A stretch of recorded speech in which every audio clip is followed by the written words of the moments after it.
These days, everybody is talking about the apocalypse.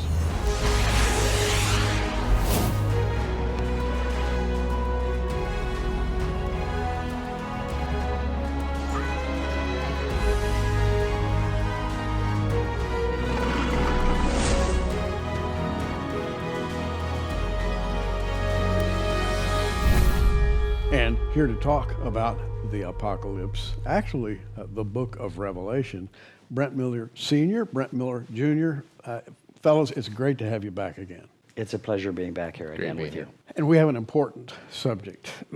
Right here, I have a Blu-ray edition of Decoding the Future, produced by both of you. And I think it's an important teaching series for the very simple reason that people do not understand the book of Revelation. And I talked about the word apocalypse. That's actually the name of the book. And in Greek, it means the revealing. That is, the revealing of the Lord Jesus Christ at his second coming. But it has become a word now that's in the vocabulary meaning disaster. Anything that's a disaster is an apocalypse. And of course, we've got a lot of movies and so forth and so on. But you're here to set all that straight, right? Right. The apocalypse has been taken out of context by the secular world, meaning, as you said, disaster. Yeah. But it really is a revelation of things to come, letting us know in advance what's coming so that we have hope and we know as we see these things unfolding, we have hope and know what's coming. Now let's put everybody's mind at rest right up front. And I address this to both of you because when people hear the term, the book of Revelation, they very often have the reaction, oh, well, I don't study that because nobody can understand the book of Revelation. It's just too complicated. Well, I think both of you would beg to differ, right? Absolutely. In fact, this series was in production for 4 years, 4 solid years of research and production. Not only filming here with some renowned theologians, but also filming all throughout Turkey and Israel, looking at ancient scrolls, looking at the ruins of the 7 churches of Revelation, it really diving deep into the book of Revelation like never before. In fact, you're featured in there, and which was instrumental to just really providing this deep insight that people are lacking when they study the book of Revelation. And we've done a lot of public interviews with people on the street of their view of prophecy, their view of Revelation. And what we find is that a lot of common things do come up, not only amongst non-believers, but surprisingly, Christians as well, especially within the Christian community. And these kind of concepts are growing. First of all, Revelation is a book of fear. So many Christians don't want to study the book of Revelation because they say it's scary, it's a book of fear. Right. Even churches are pulling away from teaching things of the end times. Eschatology is what we call that. And they're avoiding Revelation because they don't want things to be sensationalized, or they don't want to instill fear in their congregations. And they're completely missing the point. So the book of Revelation has become one of the most, if not the most, misunderstood book of the entire Bible. Which was your motive, to sort of set things straight in a way that people can understand. And I love the production values of Decoding the Future. That is to say, it's easy to watch. In fact, I think it kind of pulls you along because you've got it arranged in such a way that it asks questions and you immediately respond by saying, well, I really want to know the answer to this question. And I love that. Yeah. It is also the only book in the scriptures where God gives us a special blessing for all of those who read, hear, and understand the book. So you're actually encouraged to understand the prophecies in Revelation by God with this blessing. And that's given right at the very beginning of Revelation. It is indeed. And you know that special relationship that the Lord had with the Apostle John, that was a loving relationship. And that really comes through. It's a magnificent presentation, but there's a lot of relationship in that book, particularly in the opening chapters. Absolutely. You know, and there's a lot of misconceptions amongst those that want to study Revelation, because a lot of the courses that we see out there, it's usually one theologian's or pastor's personal view or set of opinions. Or it's a series in which an individual is saying, as they go through the verses of Revelation, this absolutely means that. And so again, it's kind of, they present it from only their viewpoint. And what we find is that this is just adding on top of that kind of approach to teaching Revelation is adding on top of what is already a crisis that is occurring here in the West. It is an absolute crisis, and I wouldn't underestimate it, is that people not only don't understand Bible prophecy, they're rejecting Bible prophecy. The secular world laughs at it, and most Christians don't understand it, and they can't teach it to others that don't know what to make of it. And so when you look at the Bible, many theologians state that around a quarter of the entire Bible is prophetic. That is a very large portion of the Bible that is prophetic. Sure. And it is a thread of prophecies that is woven from the beginning to the end. It's crucial. And the reason why prophecy exists is so that God can prove that he is God, because only God could provide prophecies that come to pass with unprecedented statistical accuracy. There's nothing like it in the history of the world, and yet most Christians don't know that. They don't know that that's truly provable statistically, and with evidence, with archaeology, it is provable. And the secular world very clearly doesn't know that, because the Christian world isn't educated enough to portray those facts to the non-believing world. Now, we're talking to Brent Miller Sr., Brent Miller Jr., whom you just heard explaining what's in this DVD or Blu-ray set. And the thing that I want to get to now is the fact that when you put together a DVD, you do not go halfway. The production values are just incredible, and the thrust of imparting knowledge, teaching, is really easy to see. In fact, we have a short trailer, which I'd like to run right now, so you can kind of catch a little of the feeling of what these sets are all about.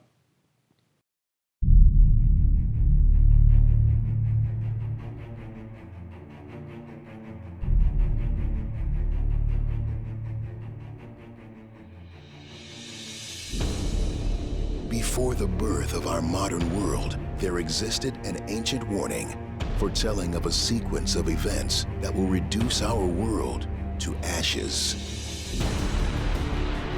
For those who know the warning, the signs are clear. For others, they'll never see it coming.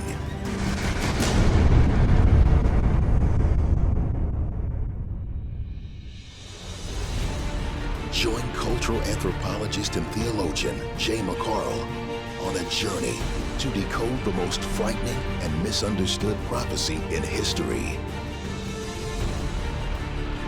See through the eyes of the ancient world by uncovering the remnants of those who first received the writings, exposing new evidence that changes everything we thought we knew about the book of Revelation.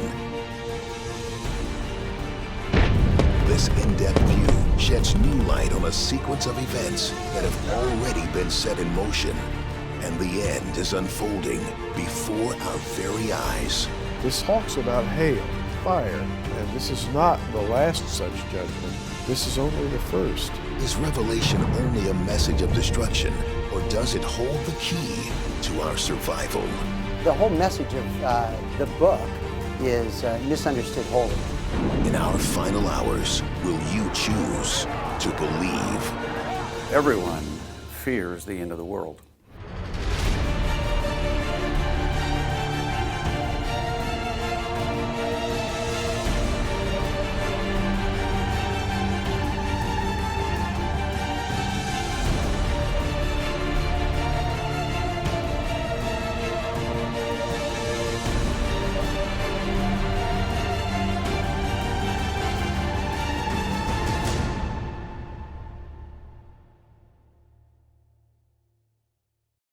And having seen that, let's go ahead then and lay out Decoding the Future. Okay, well, first of all, this is a 10-hour, 7-disc series that does come with a booklet. And it does include a free lifetime online membership, which we are in the process of continually expanding with the community, getting more questions and answers up there, bonus videos so you can dive into some more lessons or new things that are discovered. We'll put up new videos. So it's really a course that not only you can watch and share now, but it's something that will grow as time goes on. We're really building a community.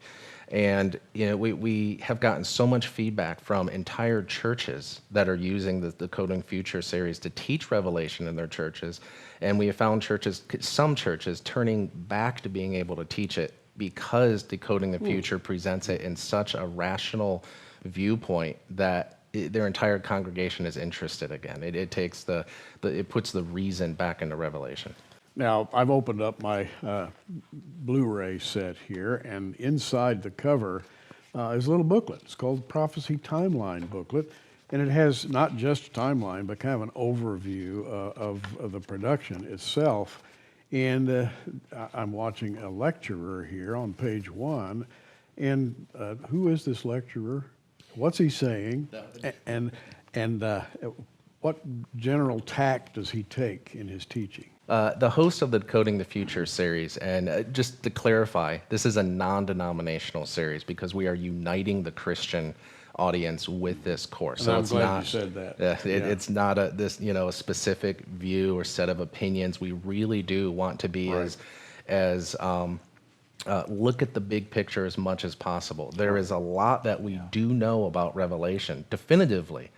And there's some that we don't know. It's debatable, and we do bring up multiple views when we come to those areas in Revelation, and we have different theologians that will present those various views.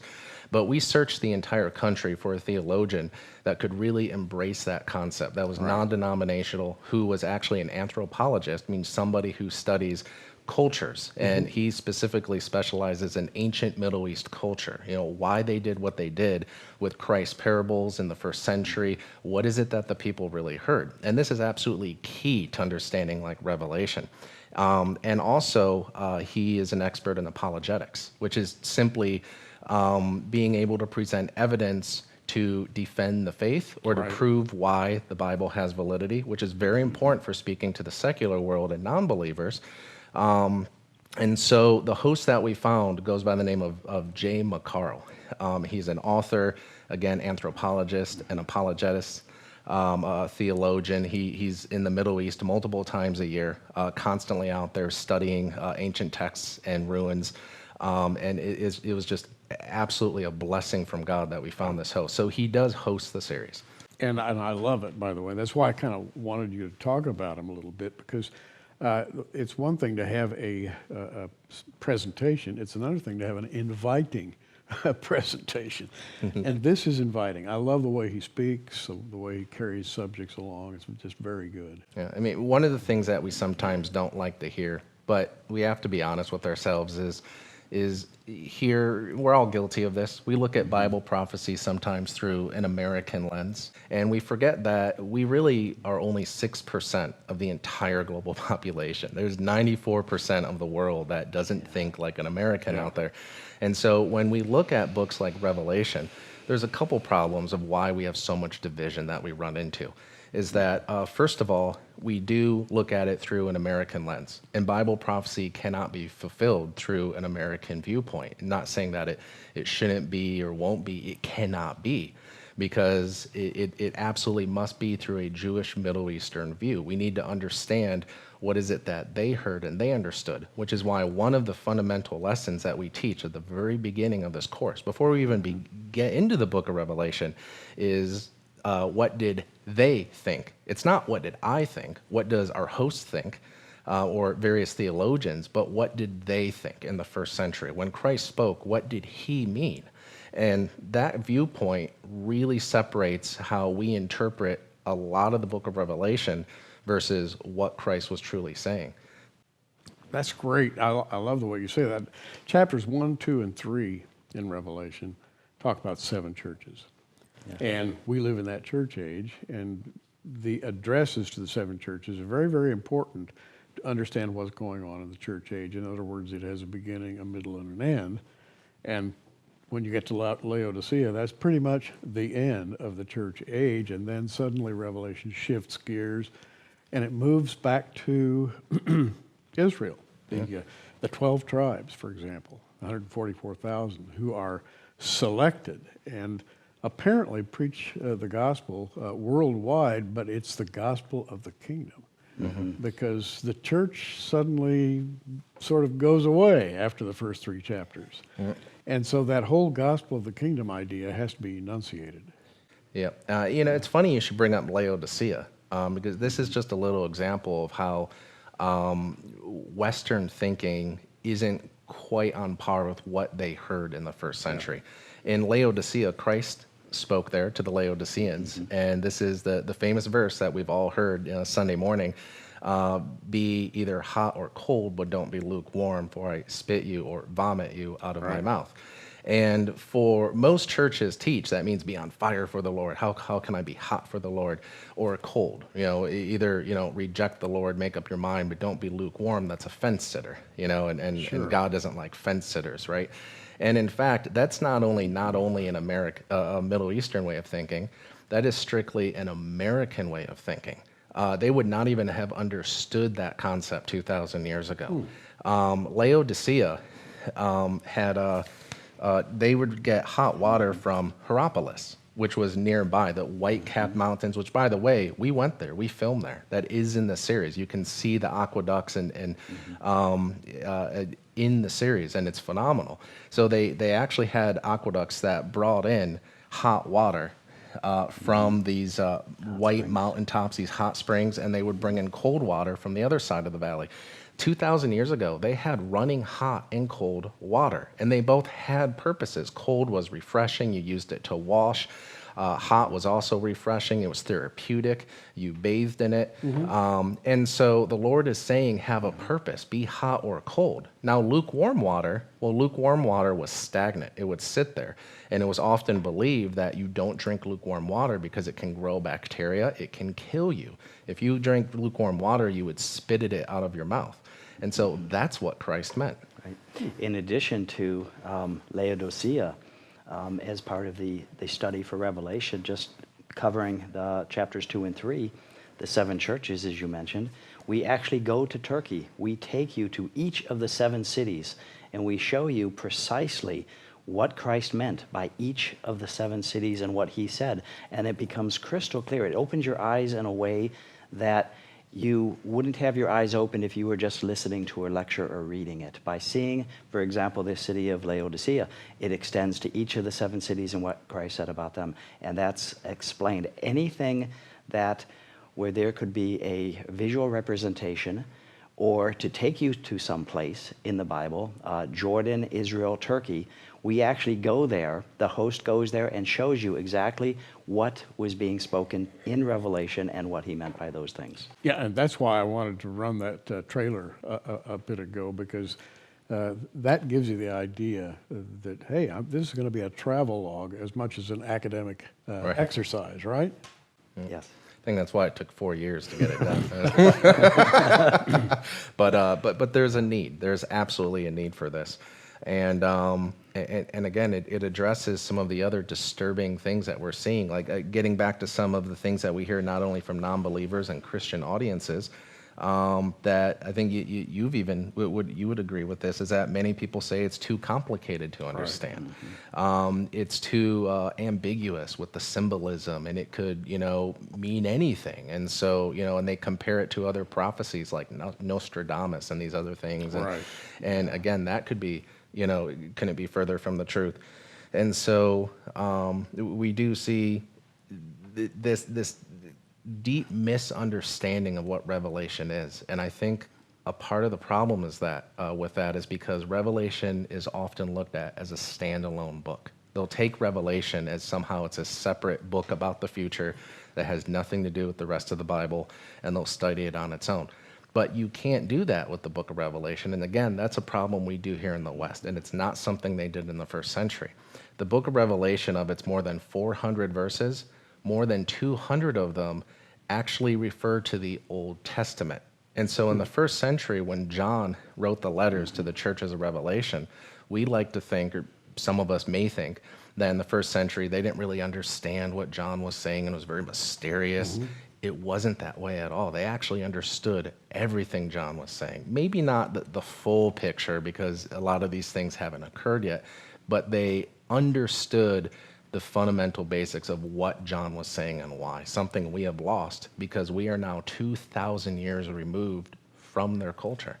And you know, one of the things we've lost to a degree is the idea of the kingdom, because in the New Testament you have Jesus coming to his people, being rejected.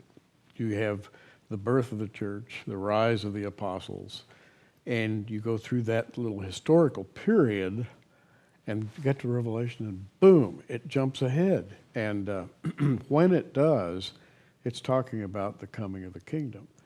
So you have to be theologically, should I say, well-trained or theologically well-positioned in order to understand that jump. And I think this presentation makes that very clear.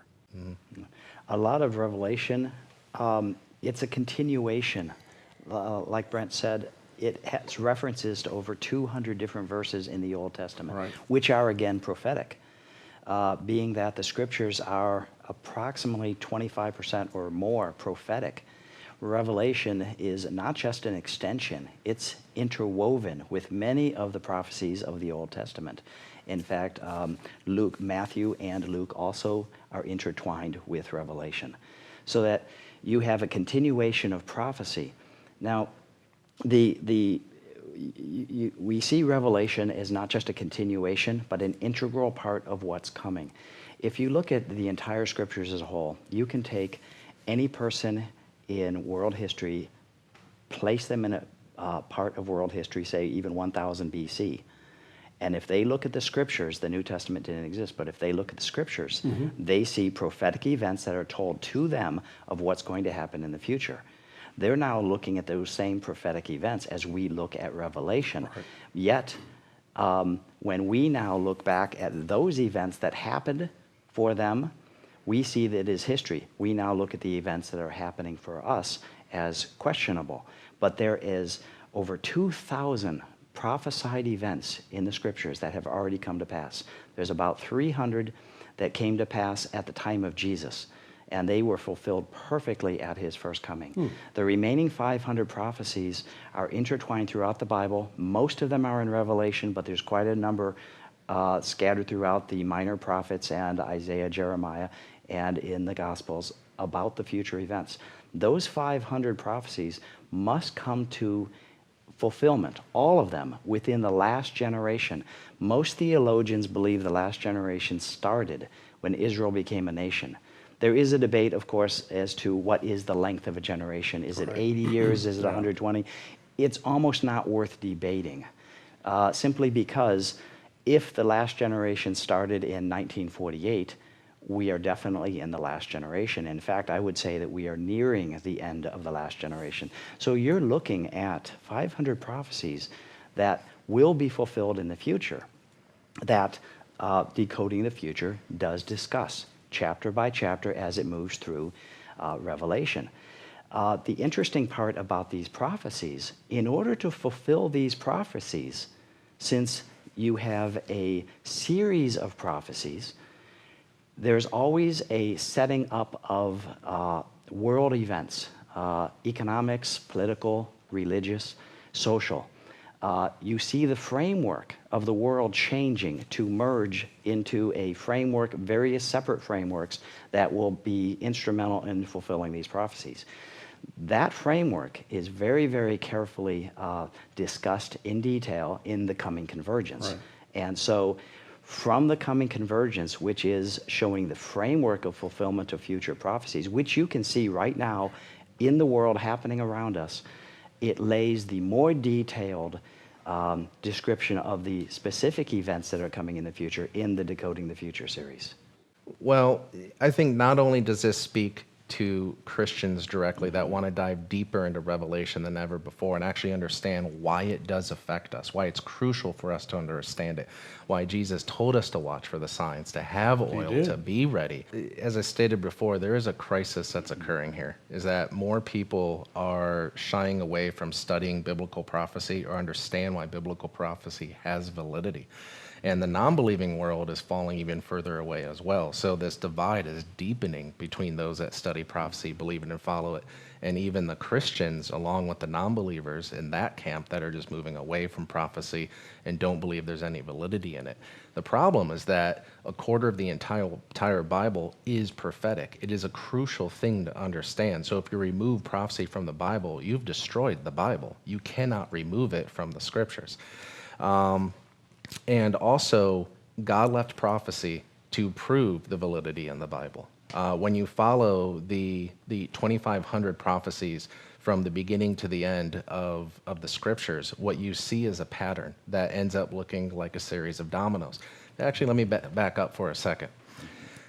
There's a misconception that prophecy is just like prediction. And you have people that take things like Y2K, the Mayan calendar, Right. all these dates that are constantly coming and going. And We have seen so many of those lately, and prediction and prophecy are two different things. Go ahead. Yeah, absolutely. I mean, even in the turn of the 19th century, they thought that was the end of the world. Right after that, with the appearance of Halley's Comet, they said that was the prophetic sign of the... So it never changes. But what happens is that it creates this pattern of crying wolf. So it's no wonder why so many people, including Christians, because churches no longer teach revelation and prophecy as a whole, so many of them are falling away from it, that not even Christians understand the difference between a prediction and genuine biblical prophecy. Now, a prediction, anybody can make a prediction. I can say something's going to happen 1 month or pull out a date and come up with a reason for it, but that is not Bible prophecy. You cannot pull a prophecy out of the Bible and have it stand on its own. The way that God created the prophetic structure is so divine. You cannot ignore the divinity of the Bible if you can understand it and study it. And this is what the secular world doesn't understand. Essentially, biblical prophecy is structured like dominoes. You cannot have an event in the future occur until the previous events also come to pass. If you remove a single domino, a single event from the prophetic timeline, the entire timeline falls apart. Yeah. What does that really mean? It means that with every prophetic event that comes to pass, because it was reliant on the events that came before, that the statistical probability of these events unfolding becomes so astronomical that unless it was ordained by God and all part of a plan and prophesied ahead of time, for that to actually happen would statistically be impossible to occur by chance. Absolutely impossible. And so when you actually study genuine biblical prophecy, you see that this is completely different than what we think is prediction. Now, the coming convergence, which I'm sure a lot of people have heard of by now, it was recently the #1 documentary in all of America. It's been getting a lot of film awards, a lot of attention. Now, the coming convergence actually explains what the evidences are of why we know that we are in the last days, using the same kind of principle of biblical prophetic structure and looking at statistics to prove that it's happening. In other words, it's kind of a sum total of prophecy, giving a vision of the end times, rather than being a factual breakdown. Absolutely. And the reason why I think it's so important is because of what we just stated about how important biblical prophecy is in the scriptures. What many people glass over is that prophecy is the key to minister to non-believers. It is so powerful and effective for those to reconsider the validity of the Bible, because you can't remove prophecy from the Bible. You can't ignore it. You have to address it. The problem is that most of us don't know how to address it. We all know someone who's a family member or a friend who just doesn't believe the Bible. Well, let me say something at this point, because my reaction to what you're saying is people pull away from Bible prophecy because it's considered controversial. This denomination teaches this denomination teaches this denomination doesn't even want to talk about this, and so it goes. Yeah, absolutely. And rather than get into a controversial area, people will just back away. And you've taken I think, a great perspective. You just seem to cut through all the controversy and just go ahead and talk about what it says. Yeah, absolutely. Whereas the coming convergence proves what is happening in these last days, and it's so effective that even secular audiences are taking notice. Yeah. The Decoding the Future series explains the why. So once you have, even for yourself, for your own edification, or for a non-believing friend or family member, the Coming Convergence is an amazing introductory ministry tool that is changing lives. The production values of Decoding the Future are absolutely top-notch. Yep, thank you very much. And it really is appealing to not only Christians, but non-believing audiences alike. And we're using fire with fire by talking about the statistics and the evidences to prove that this convergence is actually happening. But this is really just the beginning, because ultimately people want to move into the Decoding the Future series to understand the why. We've proved that it's happening beyond any doubt. But to really understand God's plan, well, you need to understand Revelation as a whole. It's the conclusion to the ultimate love story of us being with the Father. So it's not a book of fear, it's a book of hope. And so for those that want to go beyond just knowing that these events are unfolding in these last days, and well, what can I do about it? Why is this happening? Why must it happen? Understanding the book of Revelation is key to that. And as stated before, unlike looking at it through a certain lens of denomination, or saying this means that, or this is our personal view or our take on Revelation, those types of things are, they're very interesting, but they're dividing the Christian community tremendously. So we're creating all these camps of how we want to view Revelation. Well, Brent Sr., Brent and I were talking before we came on today, and we were talking about how the Bible is a drama. It has a beginning, it has a middle, it has a conclusion. When all the broken things are resolved, and the king comes and establishes the kingdom. So it's a whole story. It is. And you have to tell the whole story. And I think that's what Decoding the Future is about, as well as the Coming Convergence kind of puts the emotional stamp and seal on it. The book of Revelation gives us a lot of insight into God and his way of thinking and his plan for the human race from Genesis through the end of the scripture, Revelation. Yeah. It is the capstone of why God created the plan of salvation. It is a love story. He takes us to heaven. But for the unrepentant world, this is the sequence of events which will happen to you. And that is why a lot of Christians will shy away from that. But as children of God, we are not meant for his wrath. But we are also given a blessing by God if we study the book of Revelation. He desires us to study it. There is a reason for us to study it. We see what's coming, and we can see the world unfolding right now. Let me give you an example. In the Coming Convergence, we talk about the foundations that need to be laid, multiple foundations. I'll talk about just one. In Matthew and in Luke, Matthew 24 and Luke 21, we are told that in the end times there will be earthquakes in diverse places. Mm-hmm. Well, it's more frequent and more intense. In fact, the analogy of given as labor pains, right. the shortening of the time between quakes and the intensity. Well, if you look at the last 100 years of USGS data, and we have downloaded the last 100 years and analyzed it intensely for months, we see this pattern appearing where the earthquakes are in fact getting more intense and more frequent.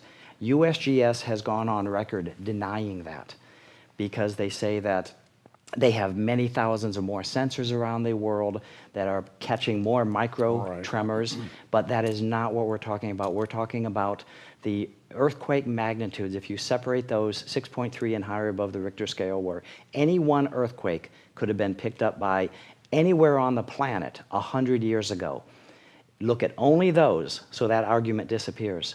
You see, and our analysis shows, and we have a graph, and we've graphed it out, that shows that biblical accuracy is intact. The earthquakes are increasing with more frequency and more magnitude. So we've shown that foundation happening in the coming convergence. Where does it come to fruition? In other words, where is the peak? Where is the point? It's in Revelation 6:14. And every mountain and every island is moved off of its foundation. You have an earthquake so massive, you have a crustal pole shift, and every island and mountain is literally snapped off the crustal mantle interface. If you really think about that, that's almost beyond your ability to conceive. We've seen tsunamis and local disasters, but a global disaster is what's predicted. That's unprecedented. It is far worse than what happened in the days of Noah. In fact, it is so unprecedented.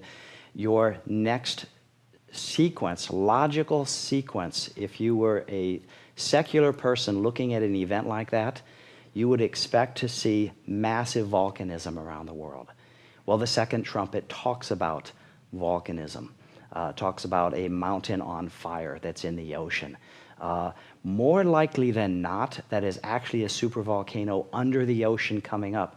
And I say that because it is cast into the ocean, is already in contact with the ocean, whereas the first trumpet, the fire came from heaven, from above. The third trumpet, the great star fell from heaven. So in the second trumpet, the mountain is cast into the ocean. It doesn't seem to have the same wording at all. So we're looking at massive volcanism, and that's in Revelation 8, verse 8. And then you have, of course, what does volcanism do? It sends soot into the air. So now you have the fourth seal, which is worldwide atmospheric conditions, where the sun I got to turns. interrupt just and Yes. say one thing here. Just hold that thought, because right now there's a movie being, as we're doing this conversation, there's a movie being heavily promoted about an asteroid striking the planet Earth. You know, an asteroid being something the size of a maybe Mount Everest, coming through the atmosphere and crashing into the sea or something. And Revelation seems to talk about an event like that. But so why are secular people imagining things like that unless something is telling them that we're very close to those kinds of catastrophes? Well, I do believe that mankind was made in God's image. And one of the things that God instilled in every human being in all cultures is his moral code. So every culture on earth knows it's wrong to kill. They know it's wrong to lie, cheat, steal. Even if they've never heard of Christ, the Bible, Christianity, they just know this intuitively. But we also know other things intuitively. We feel society heading toward an apex, and that makes people nervous. Creative individuals, like in Hollywood, they look at how people are feeling, and they produce movies that are of concern to people. So you start to see different events that are kind of like reflections of what Revelation is talking about, but it's done in a Hollywood fashion. It is really not connected in reality to what the scriptures say. God is nowhere to be found in those Correct. Hollywood productions. Whereas in Decoding the Future, God is at the center. And I want to talk with you, Brent Jr., about something that hits me all the time as someone deeply involved in Bible prophecy for a long time. If there's one thing I hear from people all over the world, by correspondence, by phone call, however, they say, at my church, they don't teach Bible prophecy. And you're addressing that problem, I think, primarily. Yeah, absolutely. That's why not only the Coming Convergence film was produced, but why the Decoding the Future series is an absolute necessity for it, not only to study individually, but to share with churches and small Bible groups. is because there is a deepening division between churches that are teaching prophecy and those that are shying away from it. And some of the reasons why they are shying away from prophecy is because of misunderstanding, assumption, and sensation, and the sensationalization of prophecy itself, mixing prophecy with prediction, genuine Bible prophecy. No, people don't understand prophecy anymore. It is a domino structure, and it is a thread that's woven to the beginning of the end of the Bible. And as I mentioned before, it is such a powerful ministry tool. It proves that God is divine. It proves when you see these things happen, you know that it is He. And that can be proven to a non-believing person who thinks that this is all a whole bunch of fantasy. You know, they laugh at it. And, you know, I like to say that, that honestly, I can't blame somebody for not knowing the truth. If I was in the non-believing world today, I could easily see why they would laugh at things like biblical validity, laugh at things like prophecy, because it seems outrageous. You're talking about events that are just almost beyond imagination. But if you can actually step back and use apologetics, which means real statistics, real reasoning, which the church doesn't do. The church no longer teaches apologetics. They're not doing the archaeological research, and they're not proving to the congregations these things are real. So they're kind of being left behind and conceding victory to the secular world, which has all the scientific answers. Well, the evidence is there. It's just what lens do you want to look at it through? And the church is ignoring the need to teach the congregations. So this series really steps back and says, look, this is everything that we do know about Revelation. Why do we know this? Why is it not opinion? It's because we are actually uncovering ancient records from the first century, books about their culture, books about what the technologies they had, like pipes with hot running cold and water. This all existed. We've been there. We filmed it. There's the evidence right in front of you throughout the series. And we are speaking a language, not only to Christians, but to non-believers that relates to them, saying this is real evidence. Decoding the Future. I want to say one thing right away, and that is, this is right up here on the corner of this container. It says full 7-disc course, 7 discs, and the word course associated with it. In other words, this is a systematic presentation. Absolutely. And for people who are interested in, I think, objectively finding out what the book of Revelation is all about, this is a good way to go. You're not catering to any denominational belief. No. And in fact, you've deliberately steered away from that. Absolutely. This has been in production for 4 years, and we have collected a panel of various theologians that actually have various different views, so that when we do come across something in Revelation, because remember, we're 2,000 years removed from the first century, from the time that John wrote the 7 letters to the 7 churches of Revelation. Right. That we are so removed that we try and look at a lot of things through an American lens. And we can understand a lot that way, but we lose a lot as well. And that's actually one of the reasons why we have so much conflict and division that doesn't need to be there. Now, we don't understand everything, granted. And that is why we have a collection of theologians that, I wouldn't say debate, but present their view on some of the more popular views of Revelation and why they believe what they believe. So we're not here to tell you this means that. We're here to tell you everything we do know about Revelation. And what's very interesting about this series is that we have had a lot of people actually think that it's almost a cliche to say this series on Revelation is different because there's 1,000 of them out there. You're like, really, it's different? It's Revelation.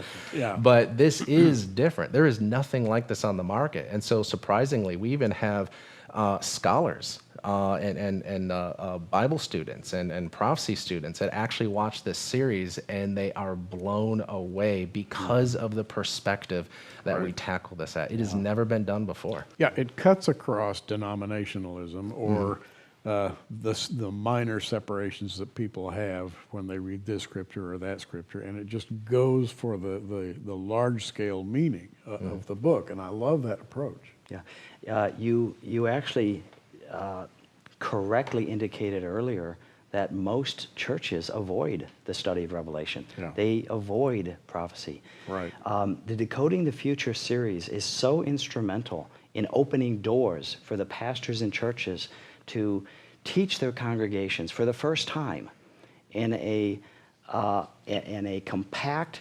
educational system. We are getting requests almost every single day from every denomination that's out there, Christian denomination, to actually teach this in their church, to show them the lessons. It's broken up into 37 visual lessons, and we encourage that. So pastors and churches all over the country right now are using this in all denominations So to what's the teach common their... feedback? What are people telling you?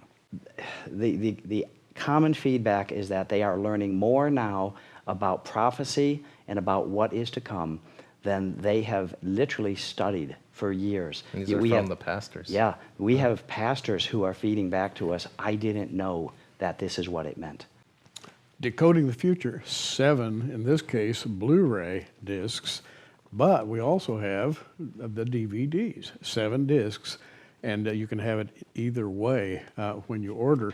Inside of the package, you're going to find this booklet. It's called the Prophecy Timeline Booklet, kind of lays out the overview, and we are offering Decoding the Future at half the price, either in Blu-ray or DVD, that we ever have before, and that's not all. We're making it part of a package. We love to do that here at Prophecy Watchers. We put together packages. The Decoding the Future package includes the 7-disc set, Decoding the Future, and the free, either Blu-ray or DVD, coming Convergence. 50% of what you would ordinarily pay, and there is so much to learn here, and you're going to enjoy learning it. Production value, well, you saw the trailer a minute ago. You know how it's made. You guys, when you put something together, you do not cut corners, right? Absolutely. We want it to speak to the non-believing world, and so you have to compete at a level of a lot of higher budget productions. And we are blessed to be self-funded, so we're not funded by any denomination, so our information isn't skewed or controlled towards one direction. And I love the fact that not only is this educational, it's kind of a travelogue. You can go to the region of the 7 churches. You go to the Holy Land. You can hear archaeologists comment on what they've found. And not only that, but it'll be like you're there. You can almost smell the dust. And it's a wonderful presentation. Decoding the Future, Blu-ray, DVD, and with your choice as a bonus of either the Blu-ray or DVD, coming Convergence, now 50% of what it's been offered for in the past. How do we conclude this conversation today? What I want to do is assure people that what we're telling them about is actual and teachable. And if you've got doubts, there is a way you can learn the things that you should learn about the Bible. Mm-hmm. And we also hear, you know, how does it affect me? How does Revelation affect me? Exactly. Well, not only were we That's a commanded good question. to watch for the signs and to be ready, but remember what's happening now, what's converging in our day, this very day, there's no separation between what's happening now and the events in Revelation. It's a direct flow. It leads directly into the beginning of the tribulation and to the conclusions of events that happen in Revelation. So if you don't understand the signs that Christ tells us to look for and where they're leading, then how can you be ready or prepared or to avoid deception? You know, we're entering Israel's 50th anniversary, the state of Israel, almost 50 full years ago, or 70. Oh, no, I'm wrong about that. 70 years ago. Pardon me. But the 70th anniversary, you know, 70, according to Moses, are the years of a man. That is the years of maturity. And here we are at Israel's 70th birthday. Mm-hmm. Yeah, and this year also marks the 50th anniversary of the reunification of Jerusalem. And so there is so many things converging in these last days that it has never been more important to not only understand Revelation, but the convergences that are happening now. That's why we are very excited that you're combining not only the coming convergence, but including it with Decoding the Future, because they really go hand in hand. Brent Miller Sr., Brent Miller Jr., the Coming Convergence, and the Decoding the Future DVD Blu-ray series. You'll love it. I'm Gary Stearman. Thanks for coming by. It's been very enjoyable for me. Thank you. Thank you. And you keep watching. We are. Thanks for joining us on Prophecy Watchers. You can find us on the web at prophecywatchers.com, where you can sign up for our free email newsletter. In the meantime, keep watching, everybody, and we'll see you soon.